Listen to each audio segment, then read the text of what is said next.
This is the Whole Man Academy podcast. I am Anthony Astbury. Our guest today is the wonderful Daniel Priestley.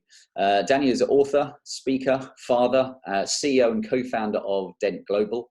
And I saw he was described as an entrepreneurial mastermind, which sounds a bit like a Bond villain to me, but I like it. Daniel, welcome to the Whole Man Academy. Welcome to my lair. Questions we always start with is, how are you and where are you? So I'm locked down in London, in Putney. And actually, when we got this place, we thought, wouldn't it be great having this back garden? And we didn't realize just how much of a godsend it would be. The ability to, I've got 3 kids under 6. So the ability to get them outdoors and in the garden has just been worth every penny. Priceless, yeah. I guess that's the thing for many people. You know, doing lockdown, at least if you've got an outside space, is a lot more bearable. I honestly, I've got a very good friend of mine who lives in a flat, and they've got a 2.5-year-old and a 3-month-old, and I mean, you know, they are locked in all the time, and it's really doing their head in. It's a very, very difficult situation. I really feel for someone who's, as most people, whose house is not built for a lockdown. You know, it's pretty horrendous. I think there's also 2 sides of it. I've got friends who have got kids, and of course it's driving them nuts because everybody's together and no one's getting a break. And then of course you've got friends who live on their own who are saying, what I would give for some kind of, you know, proper social interaction. Yeah. So I guess everybody's having their own issues. Now, I was listening to various parts of your content as I usually do, and have been doing for 5 years. You'll be pleased to hear. And one of them was about, I wonder, with you now at home, are you doing more of the cooking because you're at home, or is your wife doing it? Because I know you said your wife was a good cook. She's an amazing cook. She's been doing some just awesome meals, which has been lovely. No, unfortunately, I've been riding on her coattails this whole time. We also have my mother-in-law with us. She's vulnerable, so you know, she's in that category of being potentially at risk. So we thought the safest place would be, you know, to have her close. So she's also an amazing cook as well. So between the 2 of them, it would be like taking sand to the beach. Yeah, you've got it covered. I've got it covered. Well, I'm kind of the same. My partner's firstly a good cook, and also she's a proper qualified nutritionist. So she, you know, is got it all covered. That's that glow you've got going on. Yeah. Well, last night we did a Whole Man Academy, and we're trying to, you know, think of ways to, you know, obviously our live events are on hold for a while. So we said, you know, obviously let's jump on the Zoom bandwagon and try and have a tutorial every, say, Thursday night. So last night we had a guy called David Swan, who's worked under Heston Blumenthal and Gordon Ramsay. Oh, amazing. And he's a lovely guy. He was on our podcast early on, and he did what was supposed to be a 20-minute steak tutorial, but with all the questions, it was an hour. But, you know, it's just trying to bring guys together and do something different. Well, the truth is I love cooking. I actually, it's a screen-free activity that I really enjoy, but I get ushered out of the kitchen as quick as possible whenever I go there. It sounds familiar. Well, let's get into the, you know, one of the big reasons we're on here, I think the words, I can barely pronounce it and spell it, but entrepreneurial mindset. And as I say, for yourself, you were described as an entrepreneurial mastermind. What does that mean to you at the moment? Because you've gone through a long journey from a young age of being an entrepreneur. So where are you with it at the moment for you? Well, I'll give you a little bit of background. I was really lucky when I was 19. I got recruited as employee number 3 for a startup. And it was a very fast growth startup. Over the course of 2 years, we went from an idea sitting around the kitchen table, pre-revenue, up to about 6-7 million of revenue, about 50 people, 60 people in the office. And I had a really great bond with the boss, who was kind of a mentor figure to me. And he was 37 at the time, which I thought was quite old. But I was 19, he was 37. And I really committed myself to just anything at all that I could get experience with. I just did it. So if it was folding envelopes and packing envelopes and putting direct mail campaign together, I did it. If it was writing ad copy, if it was making sales, booking appointments, hiring people, running ads for new employees, sitting in on every meeting that I possibly could, I really threw myself at it, and I probably averaged about 60 to 70 hours a week. Most of the time I was doing kind of 12-hour days, 8 till 8. And then even weekends, we'd run workshops and we'd do trainings and all that sort of stuff on the weekends. So I probably only get one weekend off per month. And I loved it. I loved every minute of it. I actually was fully immersed in my work, and it was one of those kind of lovely periods where I was loving what I was doing and really enjoying it. But at the 2-year mark, once we'd built some significant value, I went to John and I said, could I get shares in the company? I was there at the beginning. Can I get some shares? And I caught him at the wrong moment. And he says to me, Dan, if you want shares in the company, go start your own company. If you want shares in a company, go start your own. So I kind of pondered this for a while and thought maybe I should start my own. So I went and started my own company at 22. And with everything that I'd learned, it was a fast growth company in itself. So we went from 0 to over 1 million in the first year, went up to about 11 million in the next 3 years. So it was kind of one of these, real rapid growth companies. We had a team of, I don't know, maybe 20, 25 people, and everyone was kind of under 30, definitely. So you can imagine it was work hard, play hard. Yeah. Everyone hooking up and going out to nightclubs together and all this kind of stuff, and fast growth culture. So that was all before I was 25. I built this business. We got up to about $1 million a month. Wow. Before I exited. So it was a really amazing kind of MBA by fire. And then moved to the UK, started several other businesses. Once again, fast growth, 0 to 4 million in the first year. And kind of I've been very much entrepreneurial since. So today I run a business growth accelerator. We've been going for 10 years. We have 3,000 clients around the world, great companies that we've selected. We typically select about 4% of companies that we interview. So we've interviewed a lot of companies over the last 10 years. I've been given access to a lot of different business insights working with so many companies. So that translated into the 4 books that I wrote on entrepreneurship. So I'm not sure what an entrepreneur mastermind necessarily means, but I guess I've been up to my elbows in entrepreneurship for the last 20 years. Yeah, I guess I can only imagine what it must have been like working, as you say, starting your own company at that young age. I know for myself and probably many of my friends, I don't think we'd even had any capability of doing that because we were too busy just, going out or working, but going out and just kind of living week to week as opposed to being able to do all of that. If I met myself now, if I met my 22-year-old self, I'd think I was a pretty weird kid. Yeah. What was that like then? As a 22-year-old, were you fully focused, or were you, I say, making up as you go along because you didn't have anything to, no experience to fall back on? I was copying the first 2 years. So the first 2 years working for this guy John, we executed the same campaign over and over and over and over again, and there was a lot of repetition. I mean, success is a lot of repetition, right? So Roger Federer plays a lot of tennis, and actually in that particular company we ran the same campaigns up and down the country all the time.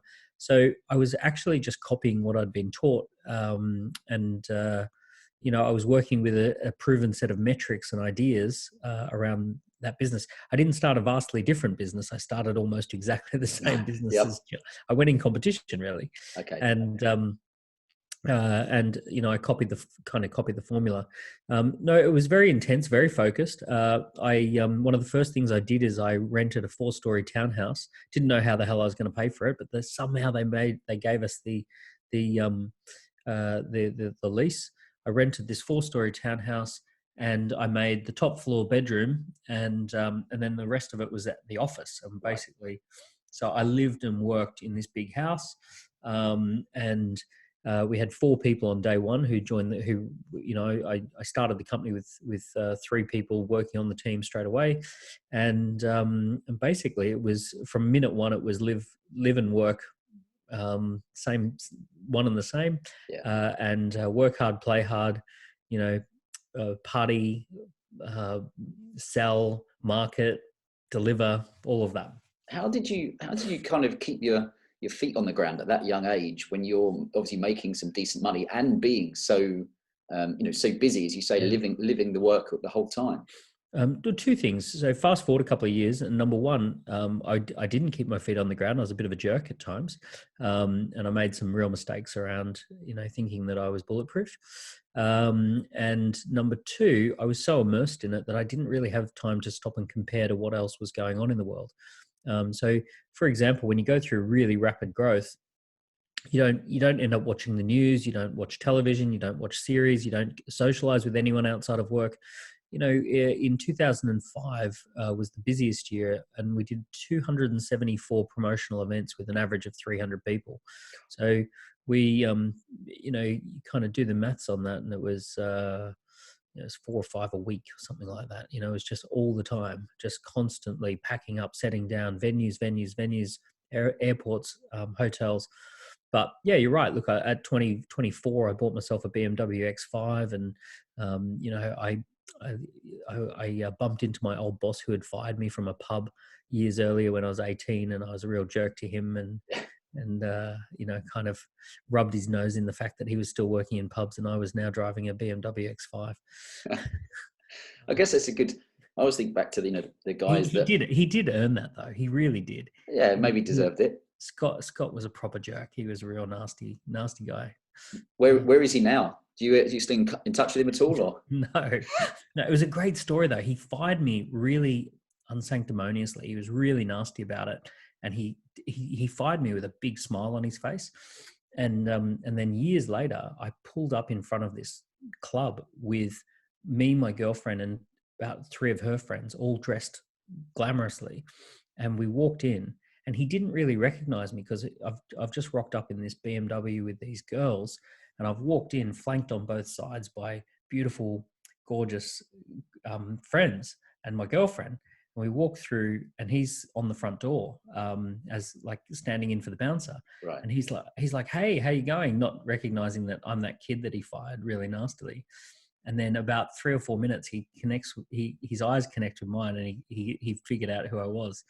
So that was a movie moment. It was pretty cool. I guess we all have maybe little moments in our life like that where just a little part of you is allowed to be pleased that you've kind of you've maybe had a little bit of one-upmanship.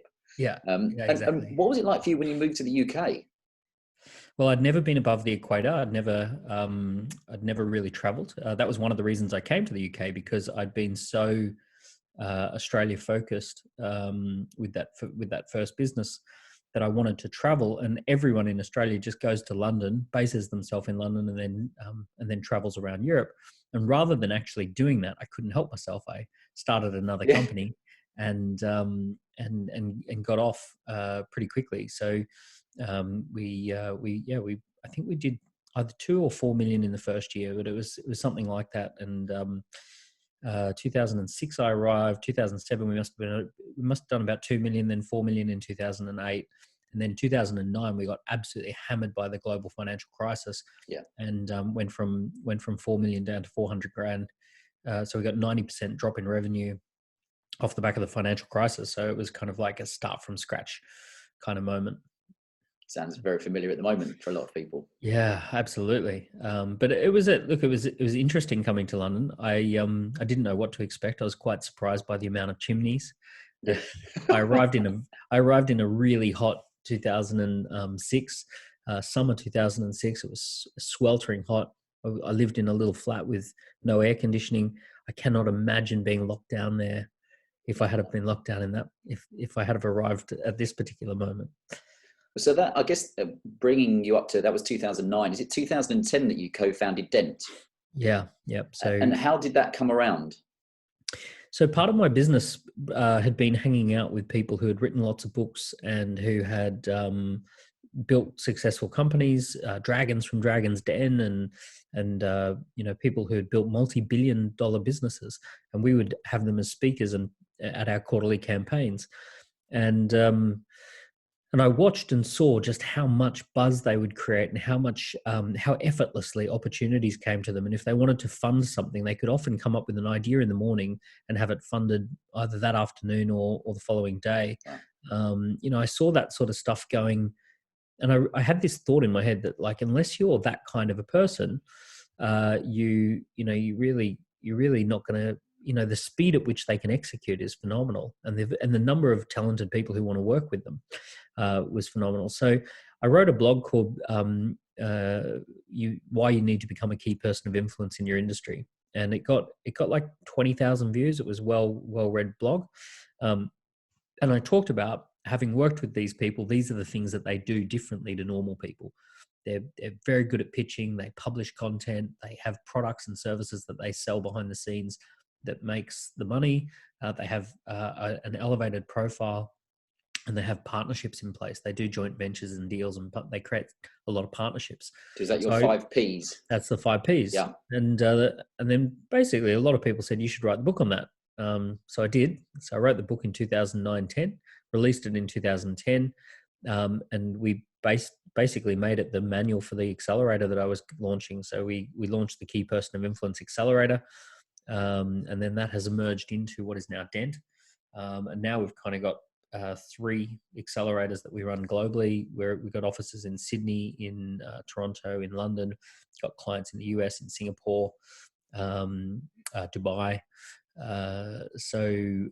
We've got this great kind of global coverage now. What's it been like scaling that from, I guess, your conception of the idea to now getting to that? It's quite mind-boggling to get to that stage where you've got, obviously look at the website and you've got offices around the world and all the different whole team around you. Where do you go from that small little group of people to what's a worldwide network now? It's great. It's great to have a good culture, and it's interesting because there comes a point where you can't control it. So you start a business, and once you hit about 50 people, you're kind of on the receiving ends of updates that are happening. So you kind of discover that you've hired someone, and you discover that you've won an award, or you discover that you've hit a milestone. But you're discovering all these things after the fact in many cases. So for us, we've got a global team now. This morning, I met one of the key members of the team who'd been hired to do a really important job. He's been with the company for over a month, and I met him today on Zoom. And that sort of stuff starts to happen, which is kind of cool.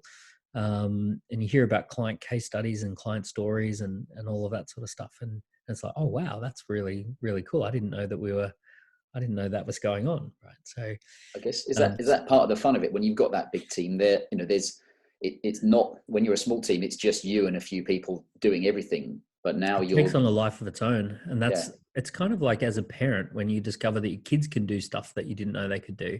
When your kid comes home with something they've written, and you're like, wow, it's like, who wrote that? It's like, yeah, I wrote that. It says volcano. That's quite a big word, right? That's great. Well, I was wondering about especially for guys listening who are either thinking of, especially with the change in the workplace at the moment, maybe people will be looking to start a new business or be forced into it, about bringing a team around you. And I'm assuming it's more important to bring a team as opposed to waiting for the perfect team. Yeah, well, actually, so for starters, I'd say business is a team sport. Entrepreneurship is a team sport. It's not something you can do properly on your own.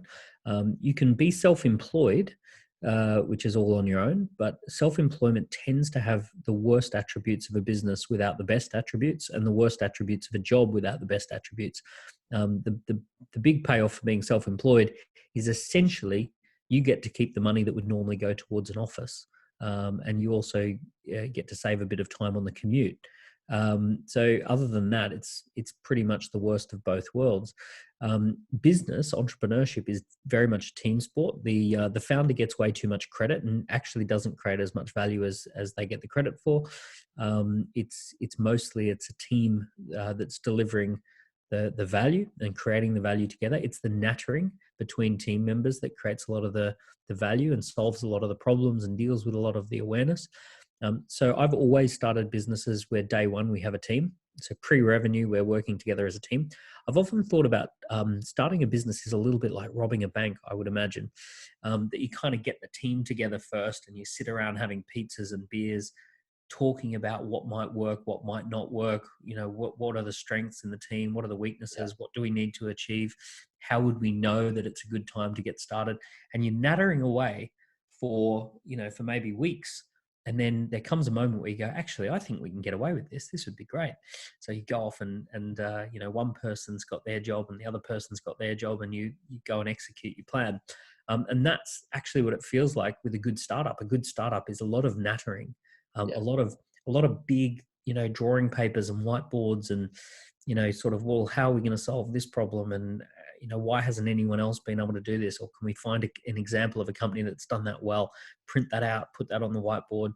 So you kind of like solving that stuff and like, let's create a brochure and let's create a document and let's put a slide deck together and let's map this out. And then there comes a point where you go, actually, we're ready. Let's get out there and start pitching this and start putting it in the marketplace. Yeah. Is that, I guess I'm trying to think of even with our whole Man Academy team, we started with just 2 of us, but now there's kind of 5 of us officially on the team. Yeah. And that's whether we knew it or not. You've got Matt who works for the BBC and has a lot of the kind of the media contacts. I'm more of the blokey sports and a bit of an all-rounder and happily talk on camera. You've got Robin, who's one of our ambassadors who writes for the New York Times. So he's brilliant. He's done all our rebranding for us. You've got Scott, who is more of a scientist background and likes the arts. And the last one is John, who is kind of into the mental health and mindfulness stuff. So I was just trying to think. What are we missing at the moment? So well, it depends. Are these all people who are creating content, or? Yes, or capable of it. I think for us all, we've all got full-time jobs as well, which is the challenge. It tends to be that, the key roles that I'm looking for is I want someone in sales, someone hitting the phone 60, 70 attempts a day, basically turning every last little tiny inquiry into a sale, going through social media, finding people who have engaged and teeing up an appointment with them. So basically someone who's, really focused on sales. I want someone who's focused on technical delivery. So whatever it is they're buying, someone who's responsible for making sure that it works, making sure that it lives up to expectations. Yeah. I want someone who's finance admin or manager. And then I want someone who's the flagship face of the brand, the key person of influence, the evangelist, the kind of person out front. So those are the kind of 4 roles that I'm always starting with. So sales, management, technical delivery or client customer success, and a key person of influence, a pitch evangelist, a CEO, however you think about that person who's out front. That's that brings us nicely onto our kind of subject of the books that you've written. And pleased to say I've got all your books, and I've got one of them here. A lot of them are on my Kindle, so I can read them wherever I am.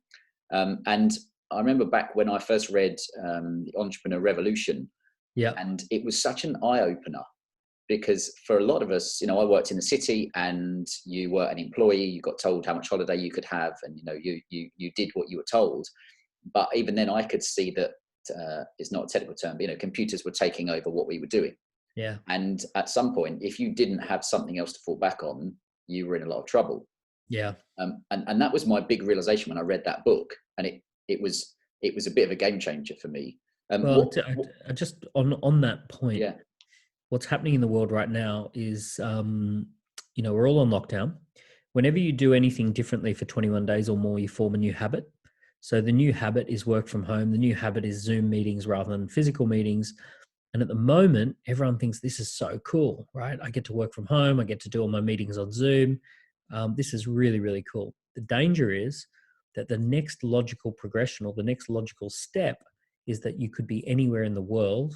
And the next logical step is that we'll get other people who are anywhere in the world.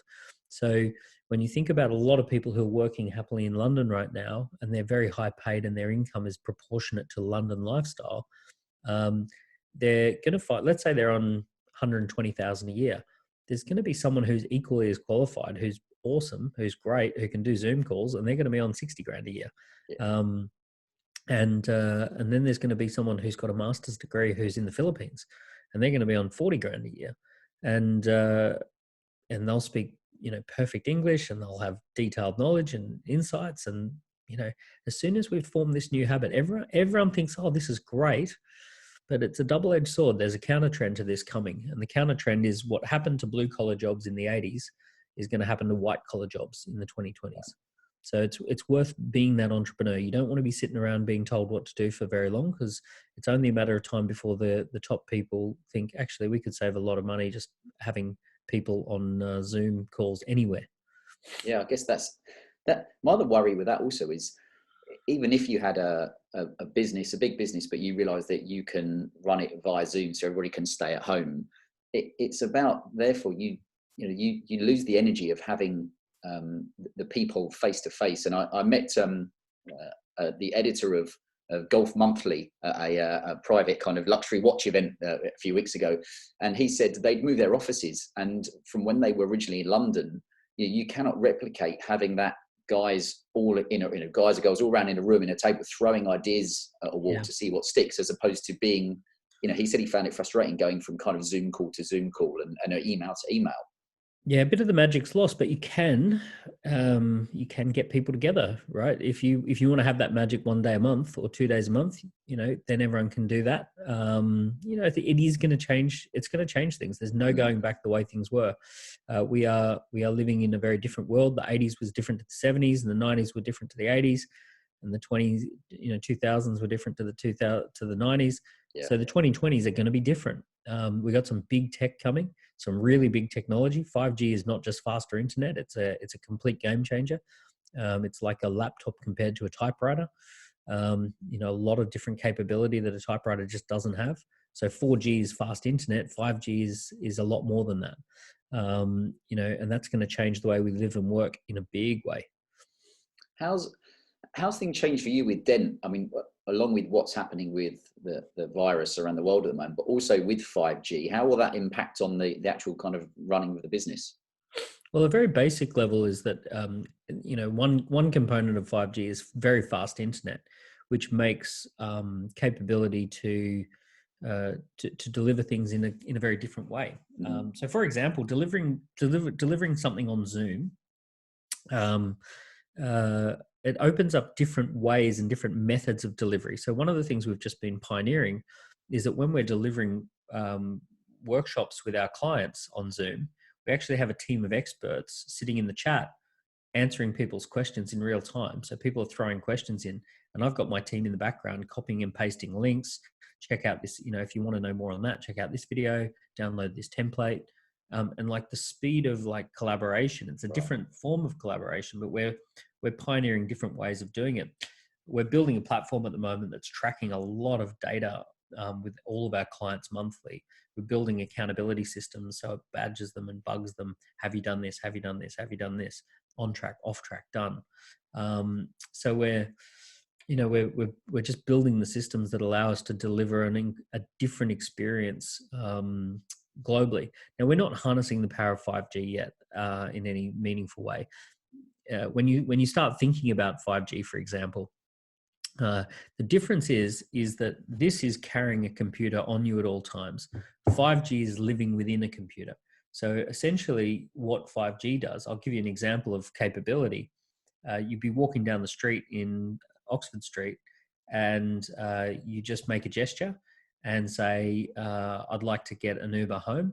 And you feel your phone or your watch vibrate, that a camera across the street, a high definition camera, noticed the gesture, knew that it was you, read your lips, and has sent an Uber on the way to pick you up. For some people, that's a scary thought, isn't it? Yeah. It's certainly a different paradigm. It's a very different paradigm.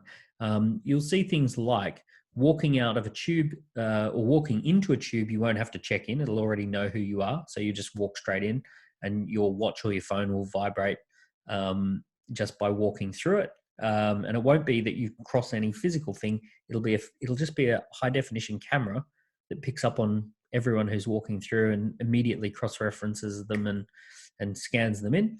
And then on the way out, you'll walk past just a wall of food and drinks and stuff like a Pret or a Tesco, and you'll just grab a can of Coca-Cola or water or a sandwich, and then you'll feel your watch vibrate or your phone vibrate as you walk away from it.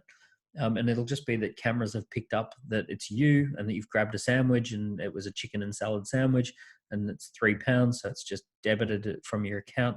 So that's what it's like living. That's what it's going to be like living in a 5G enabled world where you're living inside a computerized system as opposed to carrying a computer. You're in a computer. Right. Are you, for yourself, I mean, it sounds like a sci-fi movie and that's what it's becoming, I guess, but are you happy, like just forgetting the business side of it, but I guess being yourself, are you happy to be technically another number that is kind of tracked with whatever you do? So I'm a subscriber to a kind of philosophy of well, Stoicism, right? So the Stoic philosophy basically says that you give no thought to things that you can't control. So if you find yourself in a living inside a 5G enabled computerized world as a number, then you just make the most of that. And the only alternative is trying to rally against the system. And I don't want to spend my time, my effort, my energy, my creativity trying to break a global multi-billion-dollar, trillion-dollar system. That's not how I'd want to spend my time. So you've got to. So very pragmatically, you just arrive. I personally, I just ask the question. It doesn't matter how I feel about it; it's happening. So therefore, pay it zero attention, zero thought, zero energy, and figure out how to surf the wave. The surfer can't choose what waves are coming at them. They can just choose whether they want to surf the wave or not, or get dumped by the wave. And for me, it's just a matter of this is what's coming. So how do you surf it? You said focus on what you can control. So focus on what I control. Give no energy to stuff that I can't control, and that's freeing. Yeah, I guess. I mean, it's, as you say, it's one of those things that maybe if people are worrying too much about it, maybe they can put their focus into something else. And we opened up one or two of the people that knew that you were going to be on the call today. I always say to people, like, have you got any questions? And one of them was about, for you, how easy has it been for you to write the books that you have? I mean, you've written, is it 4 books? Yeah, 4 books and co-authored a couple. And they're all great. I mean, they've been bestsellers, so everybody likes them. But I've always thought they're actually really easy to read, as well as being really good, as opposed to one where sometimes you can think, I've got lost in the technicalities here. But how easy has it been for you to write not just 4 books, but 4 best-selling books? I think it's been easy because of the content is very much in my wheelhouse. If you asked me to write a book on anything, I'd struggle. If it wasn't within the narrow thing that I spend a lot of time on, I'd find it very, very difficult to. I never, like, for example, I don't think of myself as a writer. I don't think of myself as an author. I have written books, but I don't think in terms of I'm an author. So because I'm up to my elbows in entrepreneurship all the time, and I'm working with these thousands of clients and they're asking me questions all the time, I'm trying to find the right analogy, the right example, the right story. And I'm seeing what works and what doesn't work. And I'm just kind of immersed in it. I find that I tend to end up repeating myself on key points. And when I start repeating myself on a few key points, I think, all right, well, that must be resonating. So I might write that down and I'll write a few chapters. And then I think too, I feel that one of the habits I got into, which was really helpful, was processing my thinking through writing. So whenever I feel a sense of confusion or lack of clarity, I'm not sure what to do about this, then the first thing I'll do is I'll say, all right, let me write a blog about it. Let me write an article about it. Let me try and explain this to a reader. And it's a discipline or a way of trying to process a thought and process a way of thinking. And what a lot of people do is they say, once I'm clear, once I know how this is going to play out, then I'll put pen to paper. And for me, I've kind of the helpful habit is the expectation is once I've written about it, then I'll be clear. Okay. So I'm going to write about it in order to get clear, as opposed to writing about it because I'm 100% clear. It's an interesting one. I like it because I know lots of people always think they're going to write a book, but maybe they're waiting. Was, as you say, maybe if it actually helps you to maybe declutter your brain if you've got all these constant ideas, to get them out and get them down on paper. Big time. And one thing you should always know is that the book looks pretty scrappy right up until, like, you write 40,000 words, 50,000 words, and you kind of skim through it and you go, oh, it's not necessarily this great piece.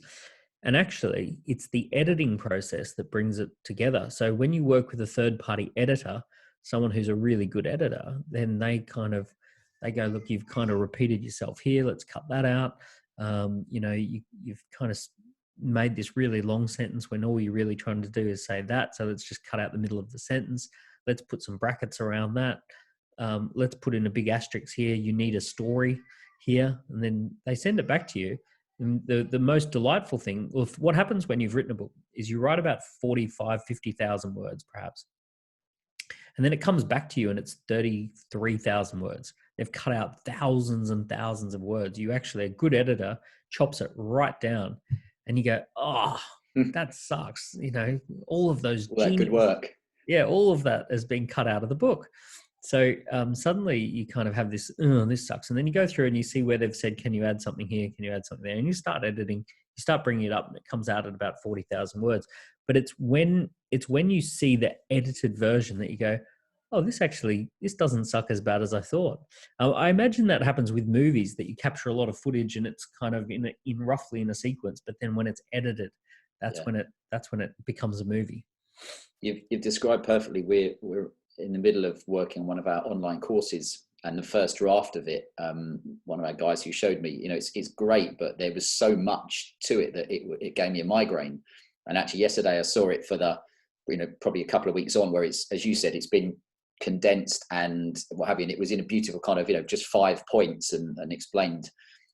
And it was like, wow, that's, as you say, it's now it looks like a course, as opposed to before it was just a scattergun of ideas. Yeah. And then you get that sense of clarity and that sense of, that you get that moment of yes at the end, not at the beginning. I think it's, I was trying to think with your books. I know you've gone, was it obviously Key Person of Influence, oversubscribed, Entrepreneur Revolution, and 24 Assets. Yeah. If a guy, I'm going to put this on our newsletter anyway, because I'm a real one for, I suggest to people, instead of reading loads of kind of personal development books or business books, it's like pick one person and read all their content and consume everything you can for them, as opposed to going from person to person to person. Yeah, I agree with that. It's kind of like doing different martial arts classes where you do a beginner class with 12 different styles and it's like you end up confused. Yes. Yeah, far better off to pick one lane and just go deep on it. Stick with it. So if someone was going to, I was going to say go deep on you, but that's going to sound weird. But you know what I mean? If someone said, you know what, you've got your 4 books, where would you suggest someone start? Which one should they read first? They're written in an order, which is the way that entrepreneurship unfolds.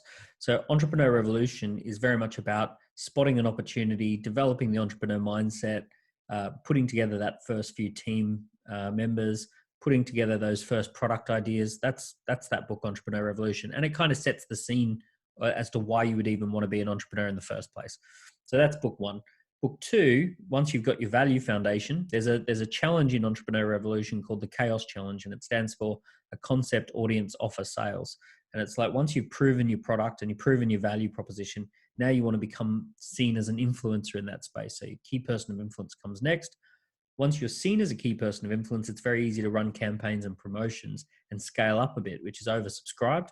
And then once you've got yourself oversubscribed and the business is churning along, you actually want to create capacity for the business to run without you. So you need to formalize your assets. So that's 24 assets. So it's a journey, value proposition, becoming an influencer, getting oversubscribed, formalizing the assets in the business.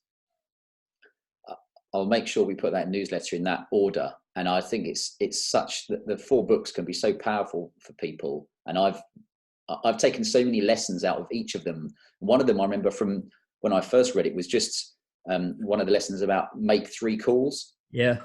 And I've actually used it sometimes when you're speaking to people, and it sounds quite simple, but actually it's really powerful. And even with us, with the Whole Man Academy, sometimes you're like, let's just speak to 3 people. And then it starts to fan out, because they say, well, even if I can't help you, you should speak to this person and this person. And it's such a simple concept.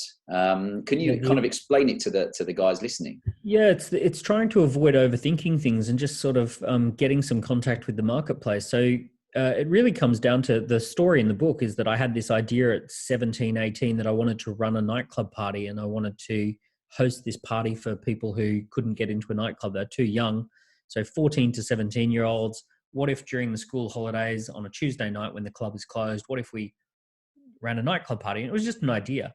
And my friend's dad, who's a really great entrepreneur, he said, when you've got an idea, just make 3 calls, see what happens.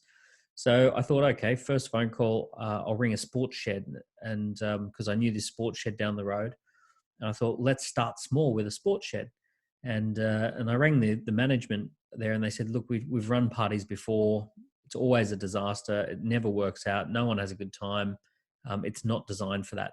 They said, just do it in a nightclub. Right. Okay. Wow. All right.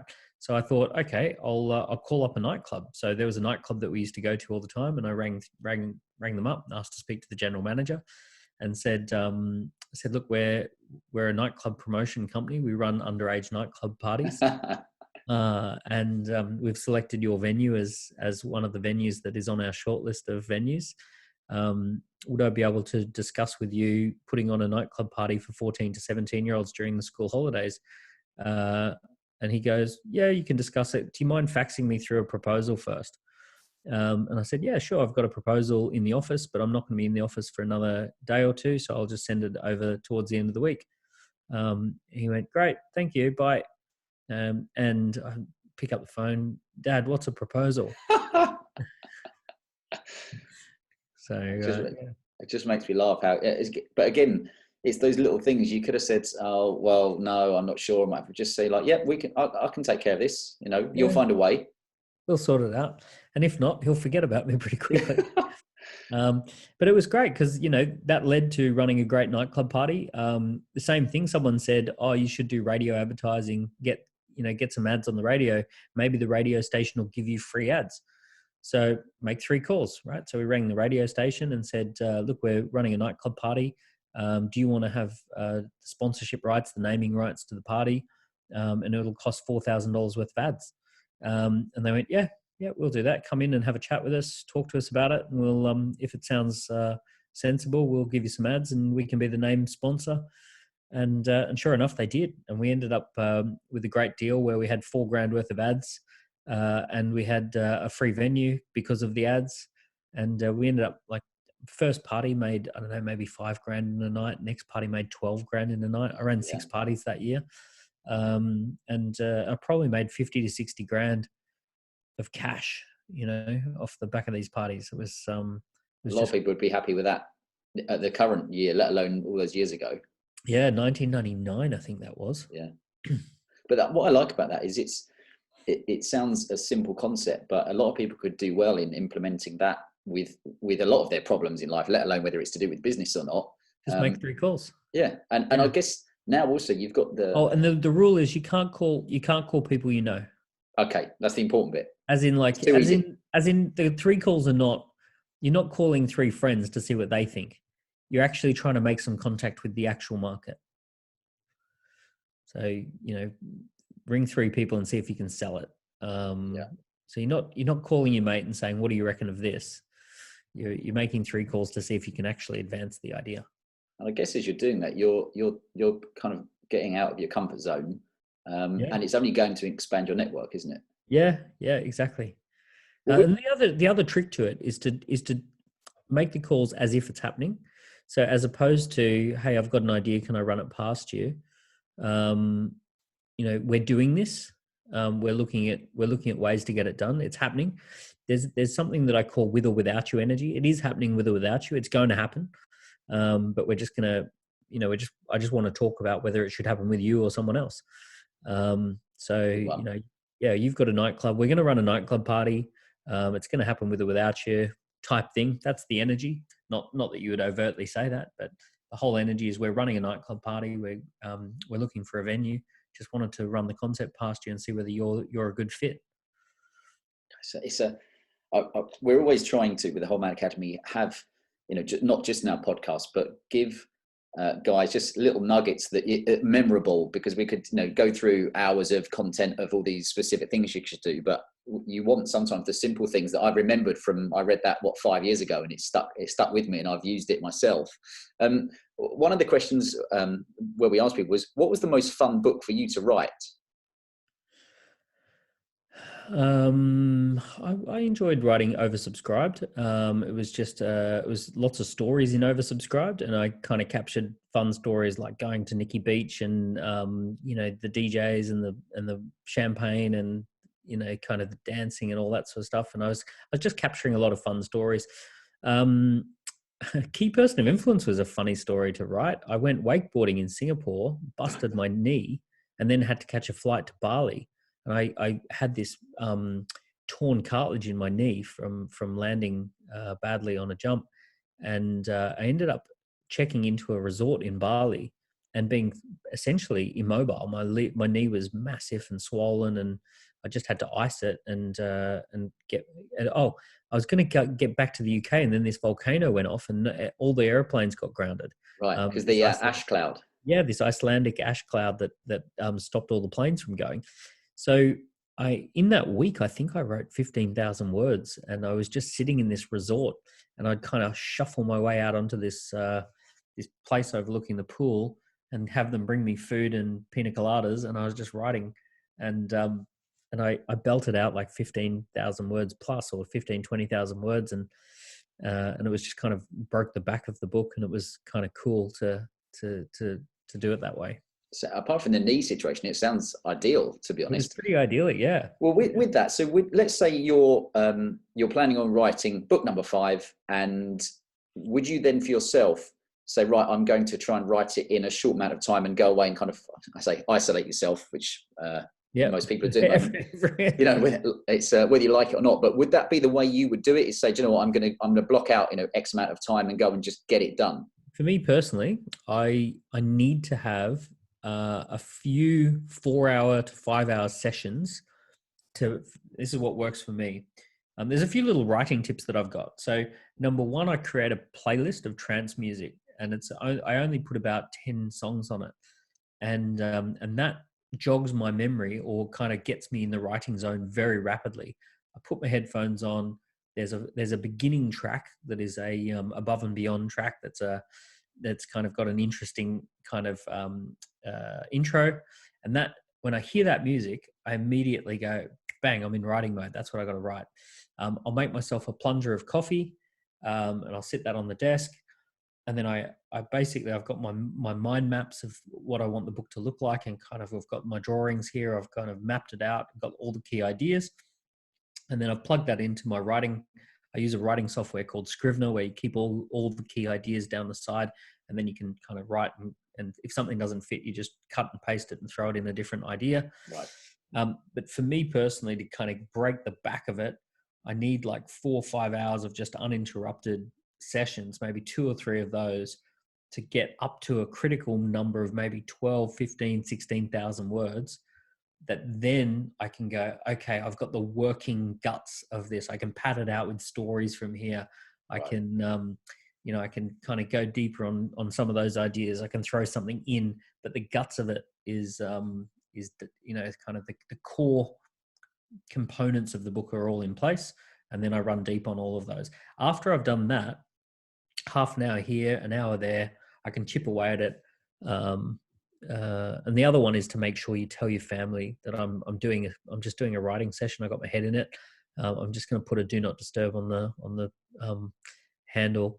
Yeah. And would you work I know at the moment we're all working from home, but when you were writing the books, would you do that from home?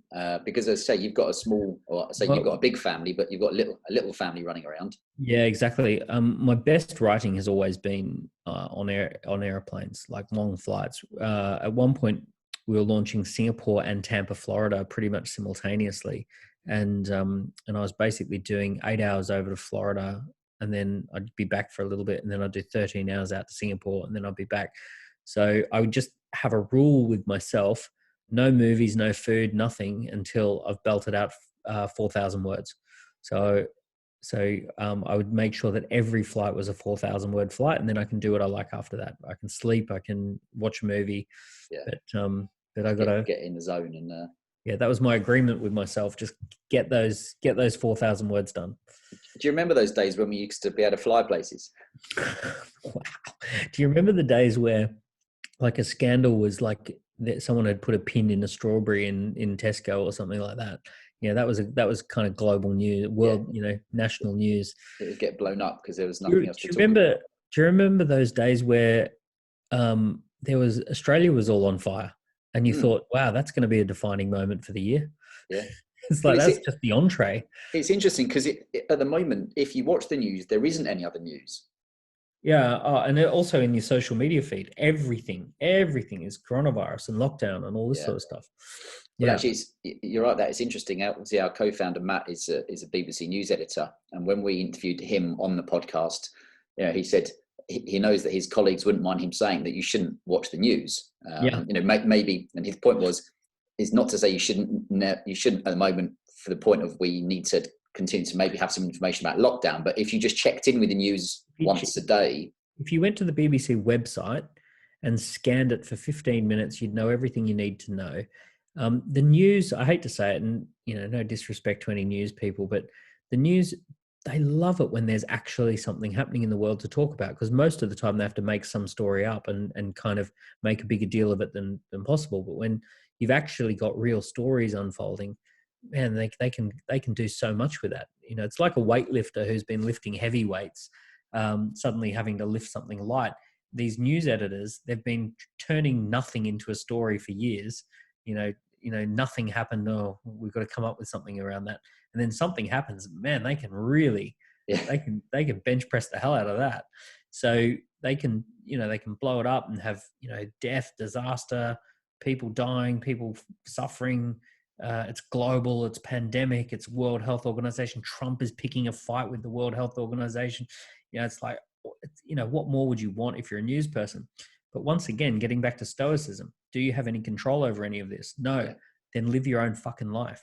Like, get on with it. The thing that I like kind of blows my mind is people just sitting in the spectator seat of life, and it's like, you're not going to have that much time. Like, you got a few decades to make an impact. That's it. You got plenty of time to sit and watch the news, right? You're going to have all of your 80s, all of your from 75 to 90. Sit and watch the news, because you're not going to be able to run around doing stuff. Is that my partner Emma and I mean, she's very much say into personal development, or we actively don't watch the news as best as we can. And we'll as soon as we wake up in the morning, she'll be watching podcasts on nutritionists, usually from the US, because they seem to be more advanced than we are over here. And at the moment, various things getting banned online, so you're not even allowed to watch what you want to watch, which is another story. But for yourself, would you try and do you listen to other people's podcasts, and if so, what kind of stuff are you listening to? Because for you, you're an expert in business, and therefore, do you listen to stuff, and are you still consuming and learning from that, or do you kind of just switch off? Yeah, I do listen to a little bit of stuff, and I try and find some good quality content. Truth is, though, that I think there's three modes you can be in. The mode that I think is most valuable is creativity versus consumption. So creating something tends to highlight the gaps in your thinking, and then you go looking for some content to fill the gaps. So if you're trying to create a document on something, or you're trying to create a video on something, you need some research, you need some facts to back it up, you need some good stories, you go looking for the stuff that would back that up. And then you're consuming, but very much for the purpose of creating. It's like you're going to the market to get ingredients for something you're going to cook tonight. Creativity mode is where joy lives. It's where, that's where you're going to experience joy, happiness, fun, flow, quality, frustration. All of that lives in creativity mode.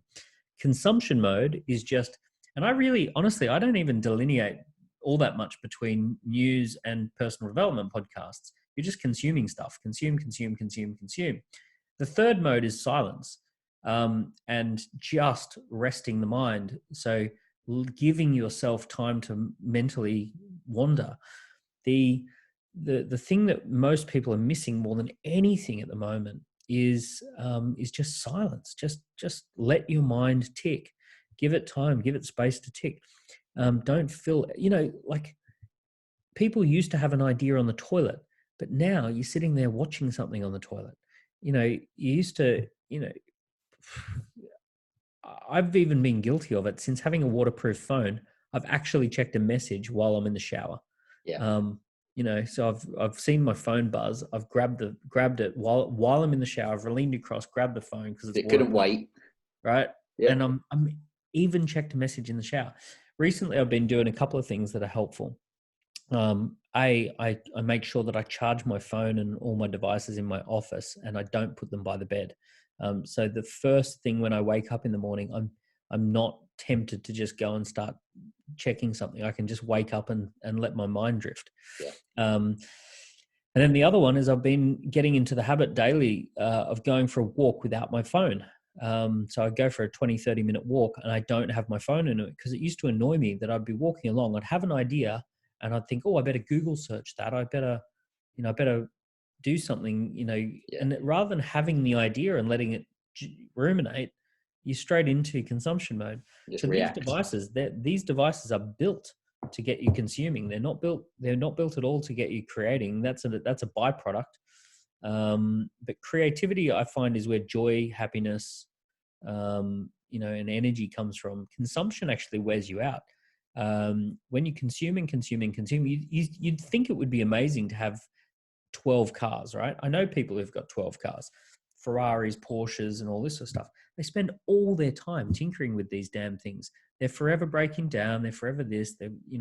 It's actually exhausting managing a little fleet of cars.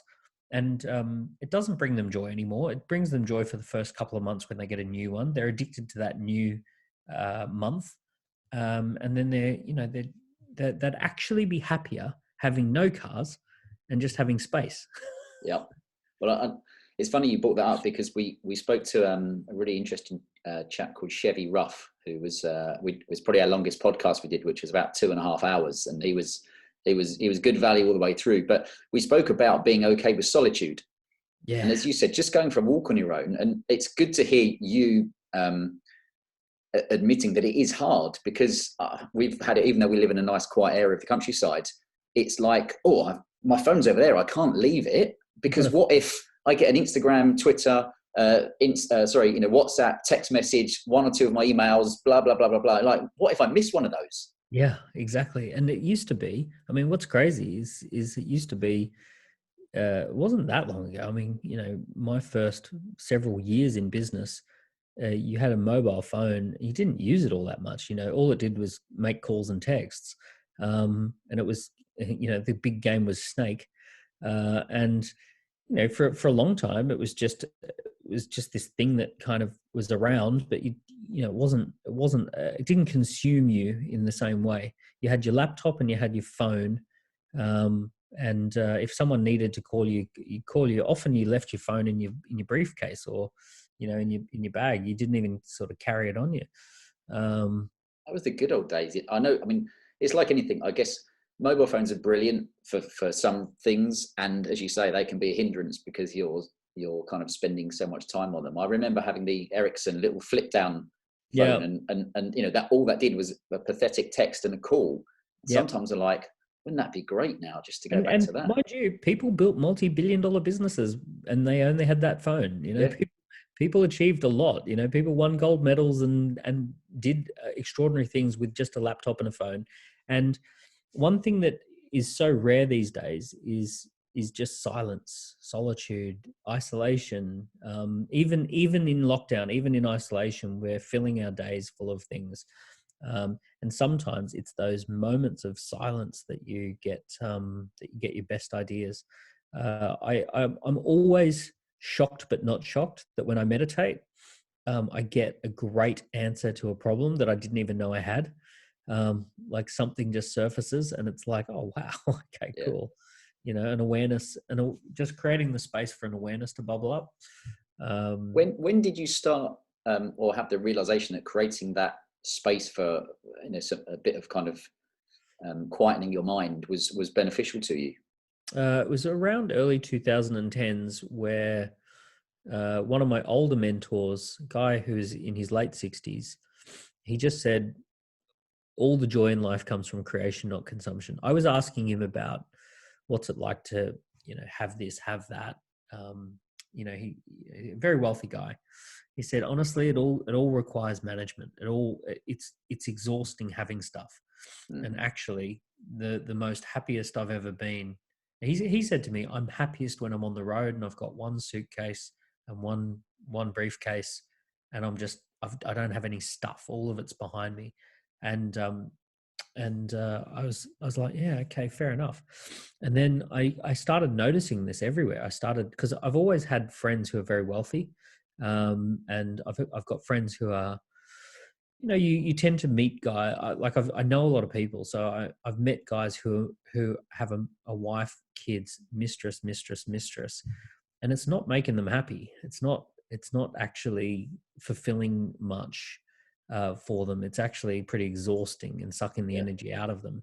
And you meet people who've got a plane or a helicopter or a Ferrari, and 10 cars and multiple houses. And here's another interesting one.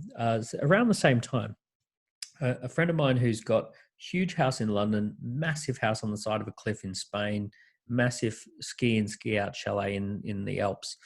And I said, I was talking to him about the realities of that. And he was saying, the reality of this is that when I go to the Alps, I spend my first 3 days sorting out the sauna, the spot, the thing, cleaning the carpets, getting a tile on the roof replaced that fell down. All the stuff. And, I rock up and I end up spending 18 grand on different stuff that I've got to fix. Some underheating thing is gone and blah, blah, blah, blah.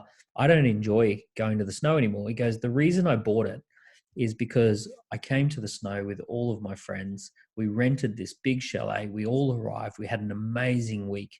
And then at the end of it, we handed the keys back and we flew home. And I wanted to recreate that week. I wish I could do that again. I wish I could do that more often. And part of me just felt like I needed to own the chalet otherwise I couldn't experience that. He goes, the joy of it was in not owning the chalet.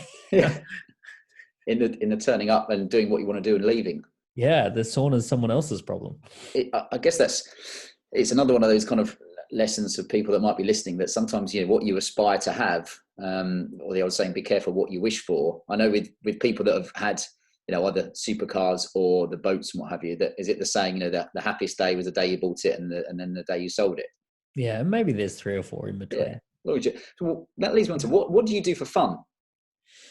I'm horrified that you asked that question. I don't have a great answer. Very simple things, right? I got three kids under 6, and it sounds silly, but the fun that I have is just seeing them having fun at the moment. I'm in a mode where I'm acutely aware that these years pass pretty quickly, and that 5 or 6 years go past, and my oldest will no longer think I'm cool, won't want to go for walks with me, won't want to tell me everything that's going on in his world, and suddenly it'll all be about friends and video games and all that sort of stuff. So I'm just kind of sucking up and enjoying having little kids, and not trying to. I really don't have any to be perfectly boring. I don't have any real hobbies outside of. I've got my businesses, which is global and on a 24-hour time zone. And then when I switch off, I spend as much time as I can with the kids and go out walking and scooting and playing little board games and coloring and kind of all those kind of things. I'm pretty dull, to be fair. But it sounds very familiar to me. But I guess it's also for us both. I've got 2 little ones. You've got 3. As we know, when you have kids, and especially more than one, the game changes completely. And, as you say, when you've got a business that you're running, which is takes a lot of your time and the family, for a lot of us, and maybe our friends as well, or the guys listening, it's kind of being okay knowing that it's hard to try and maintain all the other stuff you did before you had kids. Yeah. And the truth is, for me, is that if I did have big other hobbies that I was passionate about, it would have to either come from work, or it would have to cut into work or cut into family. I am extremely lucky that I enjoy what I do. Like I basically have a very fun business. or for me, it's fun. We're involved in the growth and development of hundreds of startups at any given time. We do funding, we do marketing campaigns. It's very creative. It comes with status, like you get to be an important person in someone else's life. So all of that is part of the fun of it. And also there's a bunch of other companies that I own too. So there's an IT company in Milton Keynes and a publishing business, a film production business, a data business that we've just funded and launched. So there's a bunch of other businesses, kind of, the film production business is making music, film clips and all that sort of stuff. The book publishing business, we have 400 authors that we publish their books for them. So there's a whole bunch of like I'm kind of Charlie in the Chocolate Factory because I like what I do.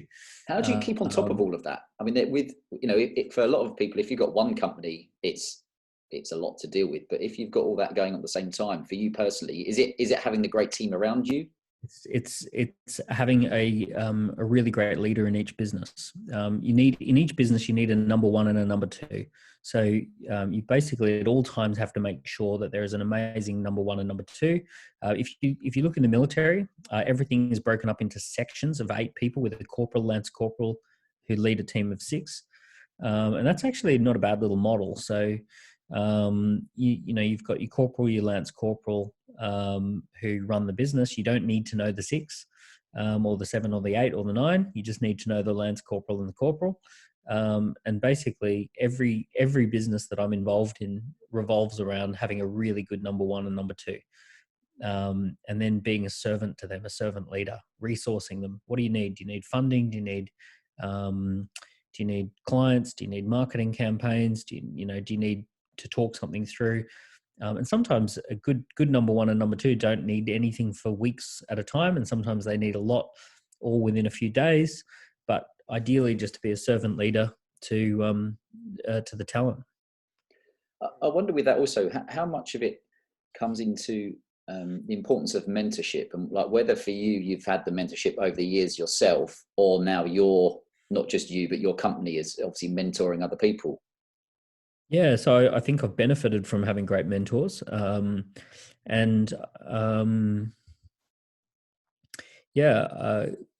just one to. I look for talented people. Really, I just come across a lot of people, and we just look for people who kind of stand out, and ideally, those kind of people don't need management. They don't need leadership. They just need someone to bounce ideas and resources, and someone to outsource stuff to. So I just sort of say, look, anything that you think I can help you with,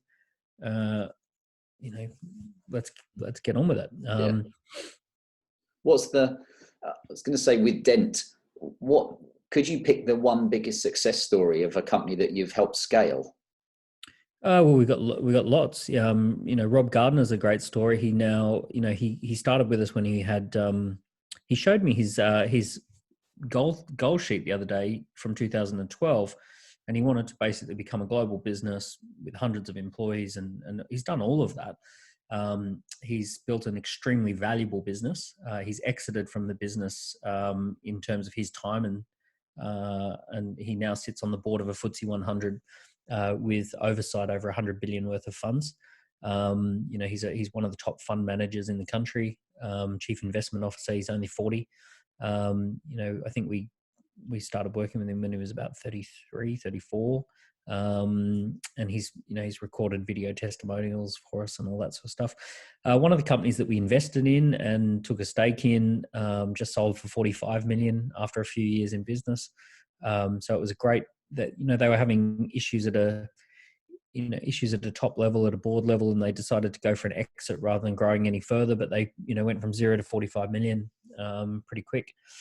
Very nice. So those kind of stories buzz around.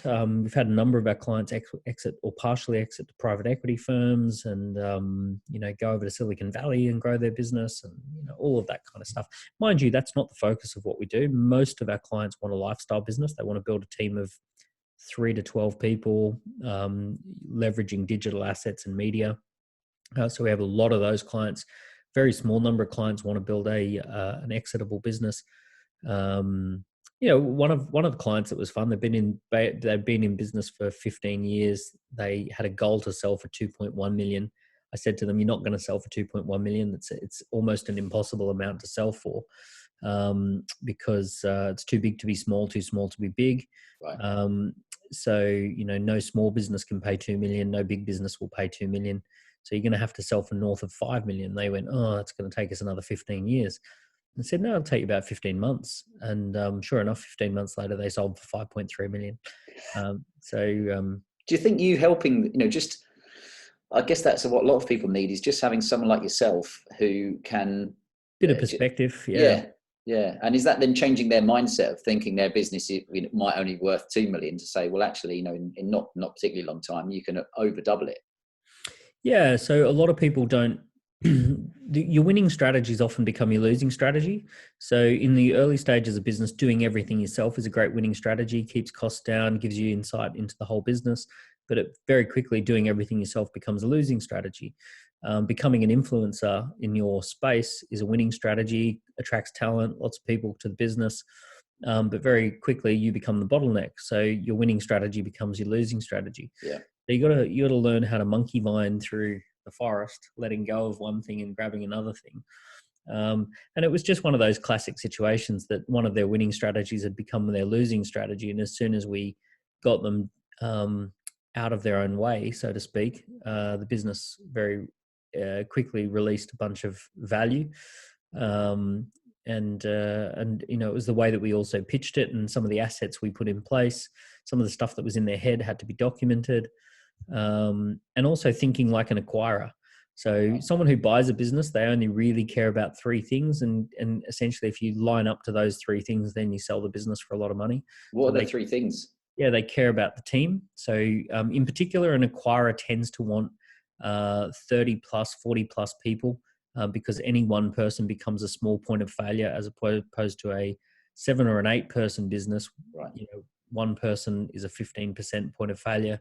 So you normally need to get 30 to 40 headcount in order to get a decent size exit.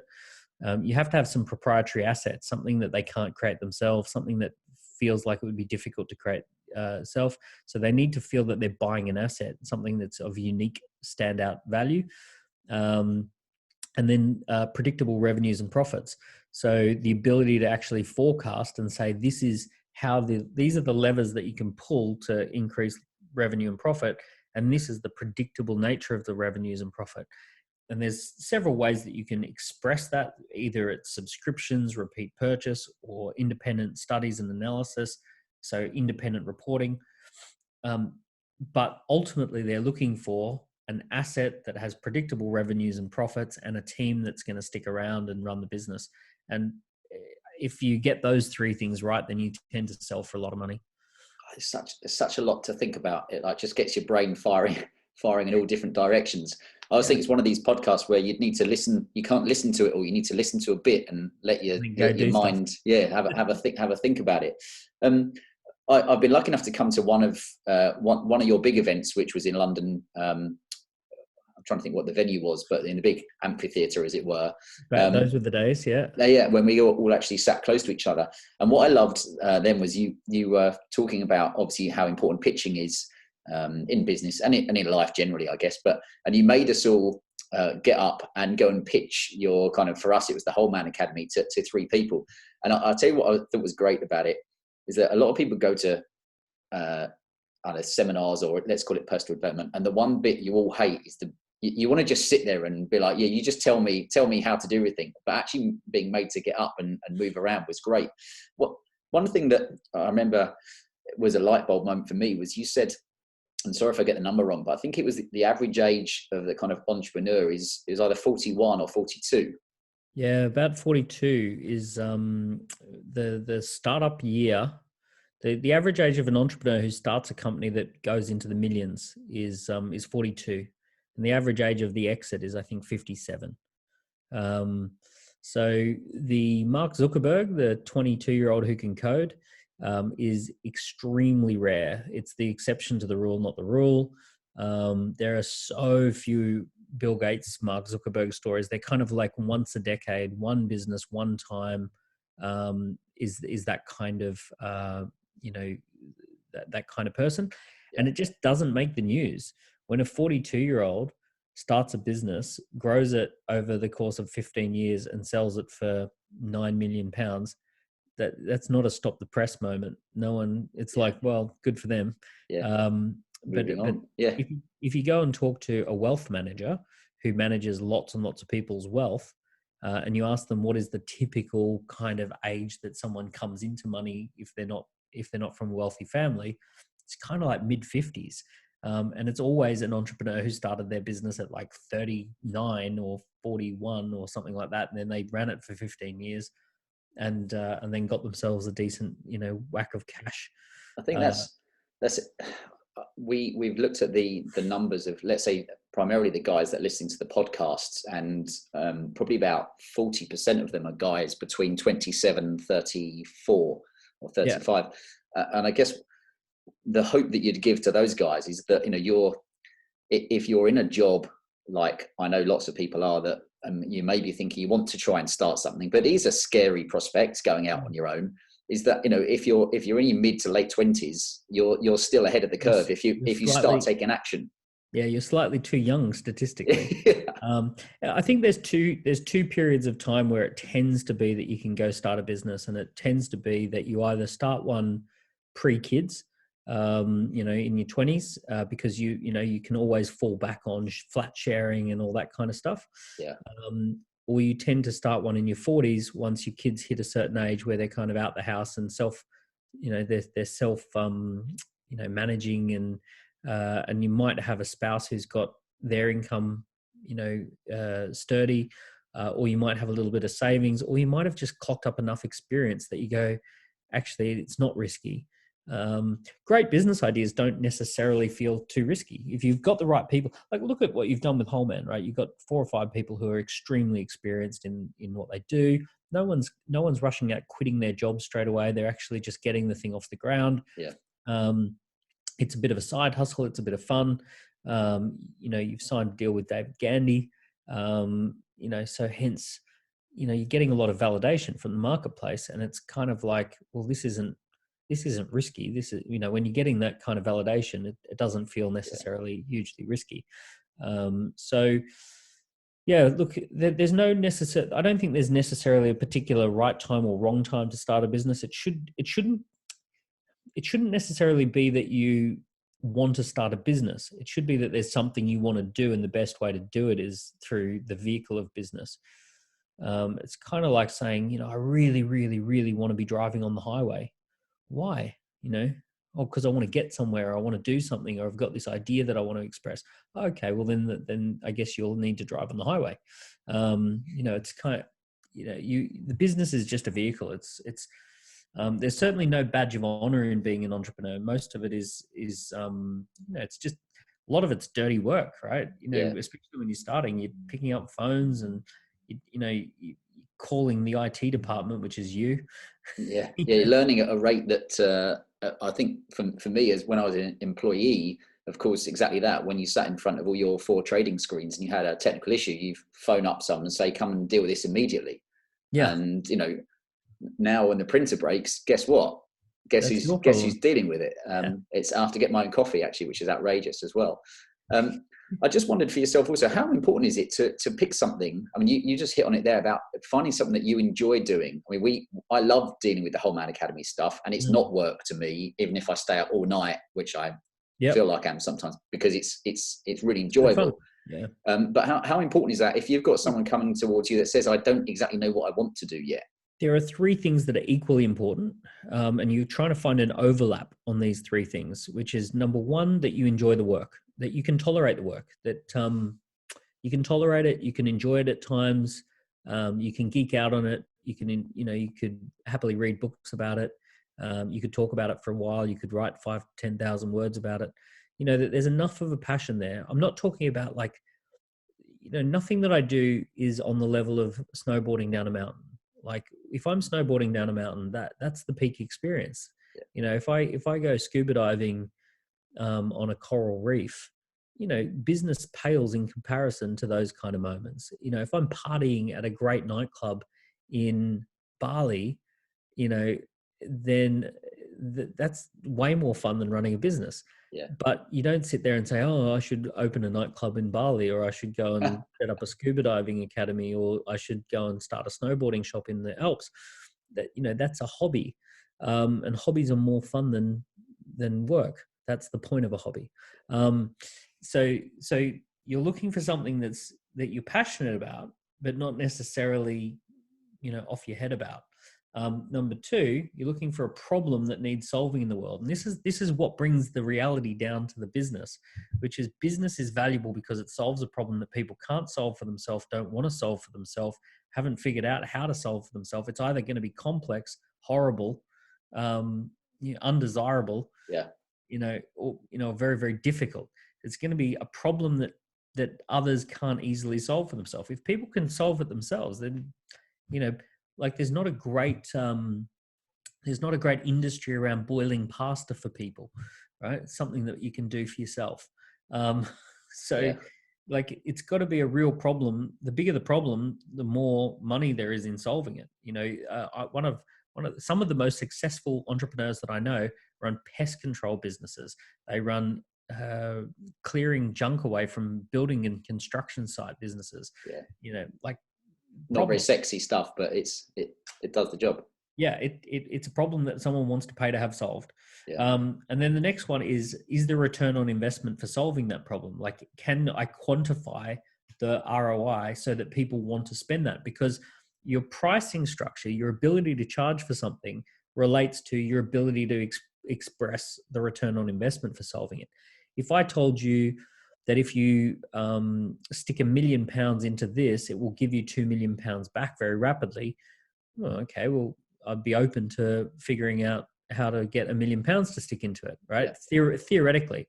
So when you can express a return on investment, then you can price really well. So companies, like for example, buying a laptop and being able to run a business is a valuable thing to do, or having a Zoom account and paying £150 a year, you know that you're going to get a return on investment. It's going to save you money on venues. It's going to allow you to have meetings that you couldn't otherwise have.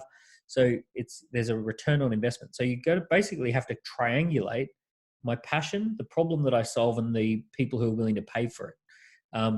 And when you go to the extreme edges of those three, you lose the answer. So the extreme edges of what people would pay me to do is not stuff that I'm passionate about doing. The extreme edges of solving a big problem in the world is not stuff I'm passionate or people want to pay for. Like, for example, homelessness, huge problem, very hard to quantify the return on investment to get others to pay for. So what you're trying to do is you're trying to get three things to intersect that aren't natural bedfellows. And when you get them, when you find that, wait a second, I can do this. I enjoy doing it. I do that. That's really good. I can quantify the value of that. Bang, it all clips together and you go, okay, cool. That's a good business that I'm going to be able to stick with long enough for it to succeed. Because mind you, many businesses don't pay off big until you get about 15 years in. So you got to ask yourself the question, if, like for you, if you're interviewing people, if you're talking to people, if you're running a community of men who want to better themselves, would that be so bad for 15 years? No, I quite like that. That's kind of cool. All right, I'm into it. In which case, that's probably means that you'll figure a bunch of stuff out. Businesses tend to grow on a logarithmic scale. So, when anything's doubling, let's say things are doubling in 3 years. So every 2 to 3 years, you double. So in 15 years, you get 5 doubles.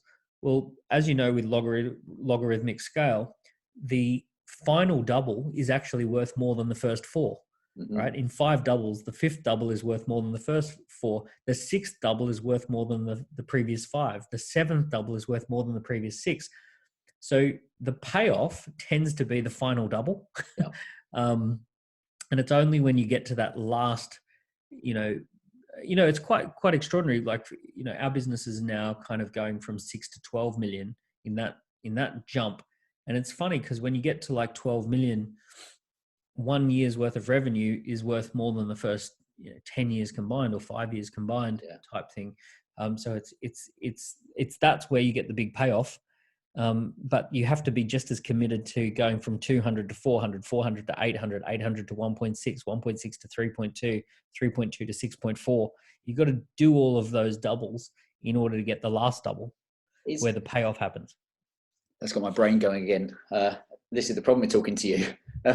Is it also the big challenge for a lot of people is staying in business that long to get to that point? Yeah. Well, yeah, you've got to, A, stay engaged energetically and creatively, and B, you've actually got to stay in solvently. You got to keep running a solvent business. And it's kind of like, you look at Roger Federer. The guy must get sick of tennis. Like, honestly, he must get sick of tennis. Coldplay must be so fucking sick of soft rock. Yeah. And it's like, another night. It's like, there must come a point where they go, I just don't feel like playing Coldplay songs tonight. I want to play Metallica. I want to do something. I want to do something different. I want to play tennis. And Roger Federer is like, are you kidding? Tennis? I want to play rock. So the trick is that you do have to stick with stuff beyond good judgment.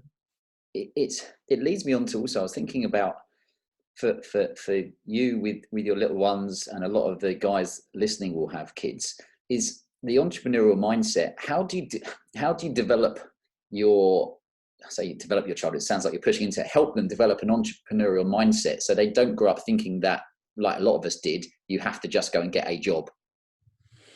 So I think the key is the entrepreneurial mindset as opposed to a child entrepreneur. There's nothing sadder than a kid that's pushed into having to be in business properly. I've met a few child entrepreneurs, and they're something a bit off about it when the parents are pushed too hard. And then I've met some entrepreneurial kids who have that open mindset. And I think it's little things. It's exposing them to examples of people who live different lives, letting them to just to see it and make their own decisions. So having the opportunity, most kids in this country haven't seen an entrepreneur. They've not actually seen someone who runs a business, or they think of someone who runs a business as someone who's got a fish and chip shop or a taxi cab, or Uber driver. They're not getting exposure to someone who's got 50 people or 20 people on the team, or 10, or who's doing something really fun and who can travel when they want to travel, and who's making,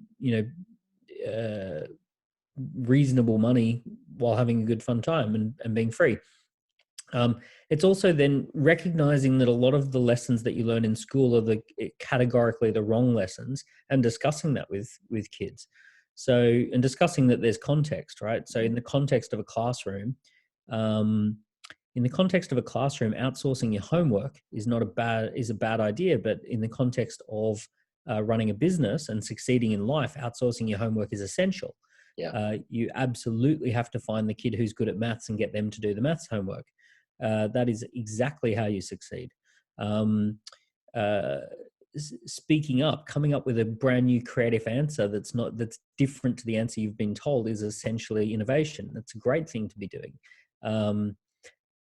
Focusing on the thing that you are most interested in focusing on while belligerently ignoring other topics is a great thing to do in life, not a great thing to do when you've got 6 different topics that you've got to demonstrate in exam success.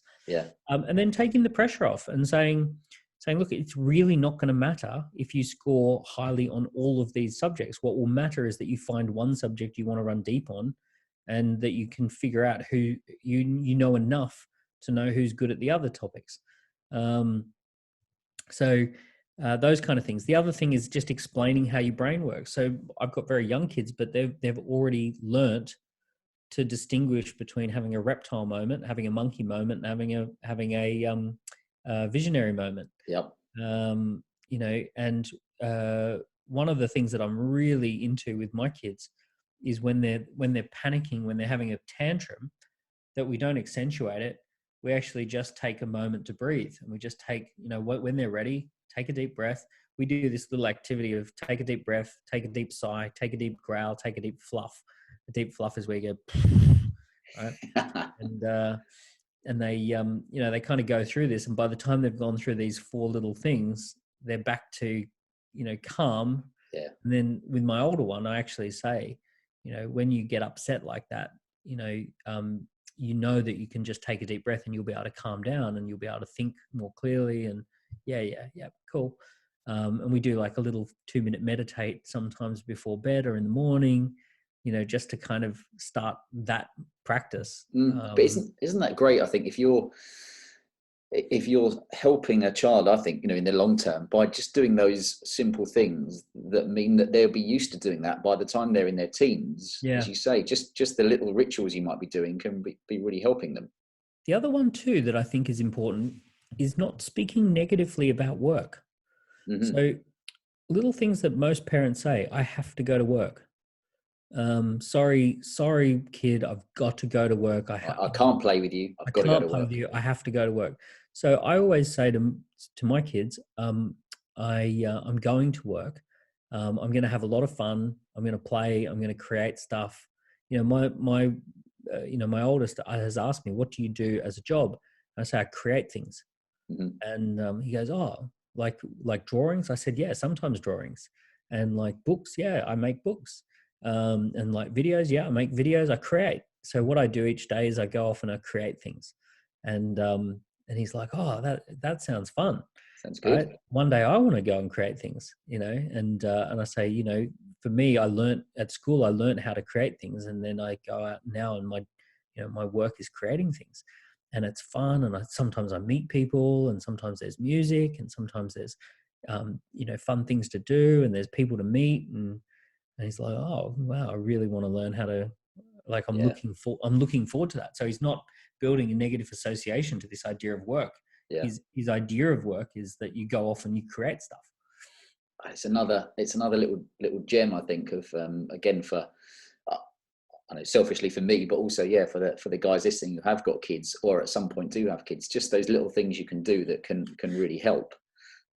Another question was, one of the questions we asked, again, if people wanted to ask you, was about what would you do if you were starting over, or let's say, you're a guy in your mid to late 20s who wants to start a business now. I know you say with being a KPI that you really might want to have been in that field for X amount of time, be it 15 years. But I guess starting somewhere and doing something is better than nothing. Well, my first, if I was starting out from scratch, I think the best thing I ever did was working for 2 years for a successful entrepreneur. Most people, I think they think that you've got to work in a big corporate and then go start a business. And actually, there's a lot to be said for working in a big corporate, going and then doing a year or two with an entrepreneurial, fast growth startup. So you get feeling for that. A team, like if you're used to working in a company that's got 2,500 people, going and working in a company that's got 20 is going to be very different for you.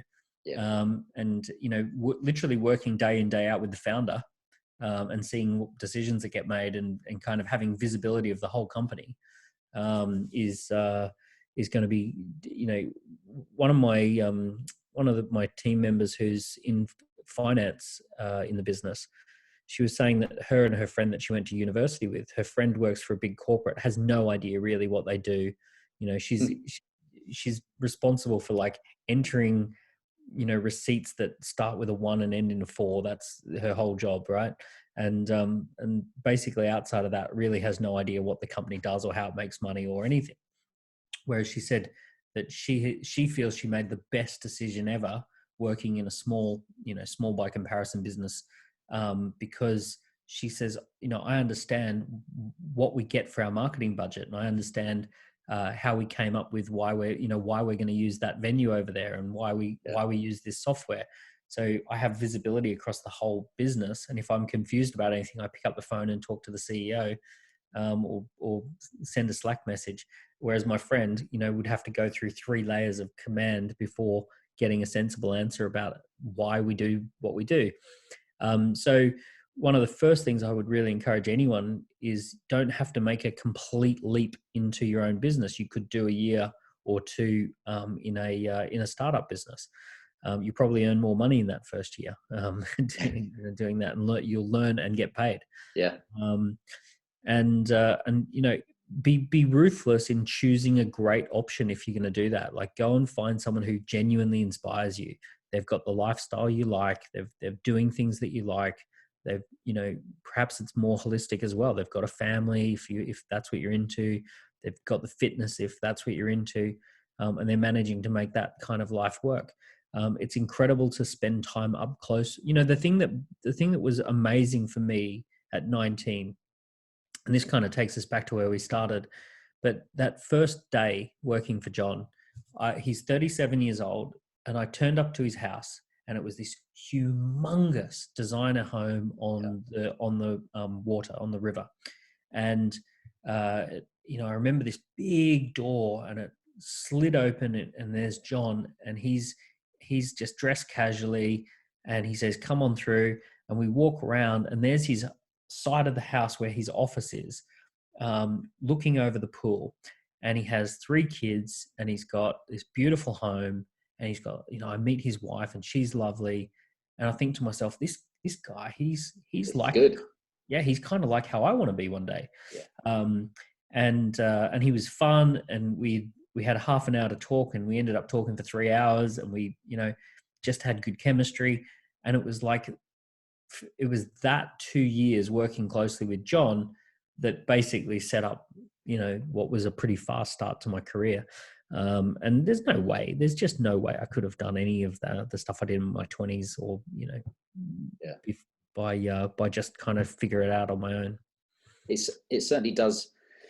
As you say, I spent nearly 20 years in a corporate background, but I've learned more in the couple of years we've launched the Whole Man Academy, because you've had to turn your hand to everything. And I've tried to be around people who have the similar mindset to yourself and the experience. And the amount of growth that my brain has has had in 20 years was the small amount, and in 2 years has kind of it exploded. And it's all about, as you say, I just trying to be around the people that are maybe where you want to be. Yeah, and then you get to see what really happens, and how it works, and how they structured, and how they manage their week, and and also the reality of it. Like, sometimes things look pretty shiny on the outside, and then behind the scenes you realize, oh wow, they actually do a lot of meetings, and they do a lot of they're really hands-on with this stuff, and and it's not an accident that they're getting this result. They're actually working really hard behind the scenes to get that result consistently. And then you go, okay. And you might even spot things that you think, oh, actually, I'd do that a little bit differently, with a bit of perspective. So it is very, very powerful to go and work for someone who inspires you. Excellent. I like that tip. And again, I just hope it's one that I've got several friends, or, our network has expanded hugely through the Whole Man Academy.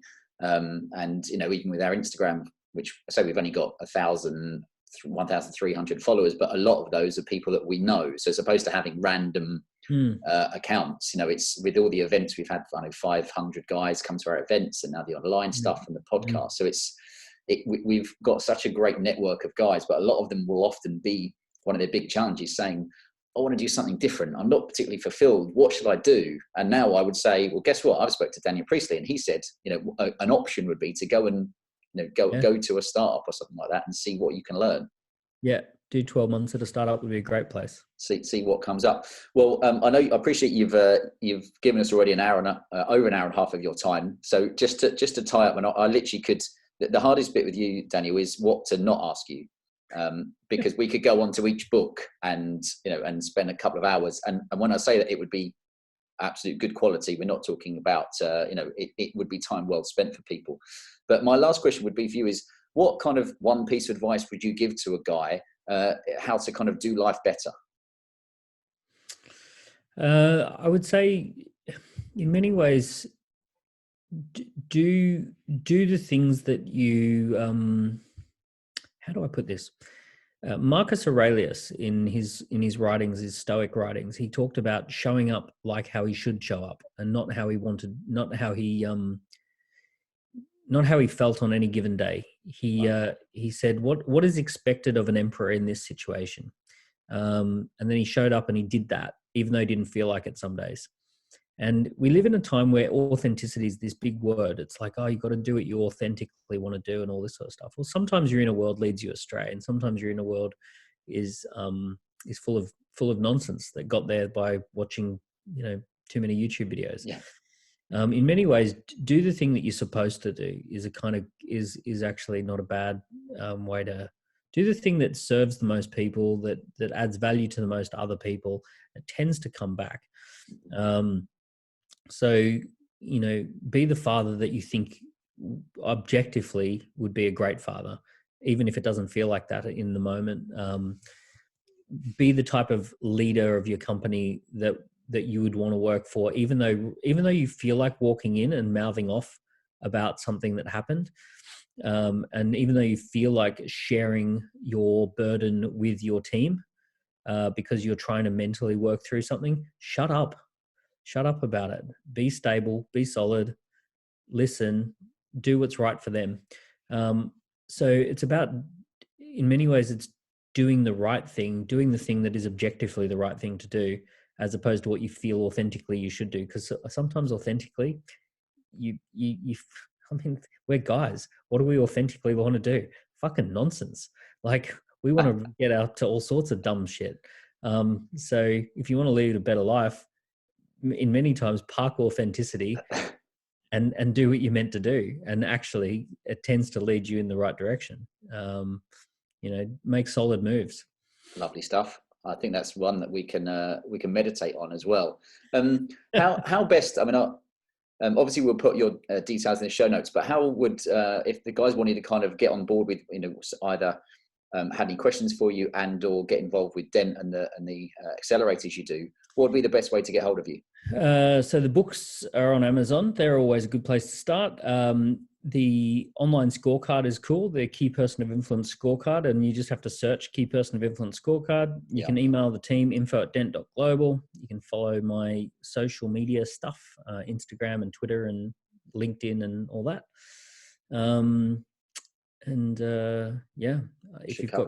If you've got questions, leave me alone. I'm busy and I'm not your help desk. Wait, as I say, wait till they meet you in person at one of your events or something like that. No, I'm focused on doing what I'm there to do.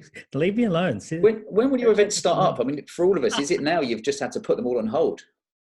No, we're just taking them straight onto the online. Yeah, and we're getting great results. Great 9 out of 10s, 10 out of 10s. People are loving it. It's just a different vibe. We're trying to figure out how to bring our A game to it. By having extra people in the session and doing breakout rooms and getting people to network like they would, and making sure we stop for stretch breaks and let's take 5 minutes, go make yourself a coffee, come back. So just being present to what, how the environment could work better. And so at least you've adapted. Yeah, we're just adapting and we're just surfing it. We're it is what it is, and we're just trying to surf the wave. And do it as best as we can. Lovely. Well, firstly, I'd like to obviously say thank you for spending the time to talk to me and obviously the Whole Man Academy listeners, which actually 25% of them are women. We've found out. So there you go. It's interesting with how we kind of shape our podcast and our topics, but also to acknowledge you for all the years of helping entrepreneurs. Because for people like me who are fairly new to it, it's a real minefield. And having the books and the opportunity to kind of listen and learn from your podcast and your content is quite priceless, I think. Brilliant. I'm glad you're enjoying it. Beautiful. Well, just to say thank you very much, and we will speak to you soon. Excellent. Talk soon. All right. Thanks, Daniel.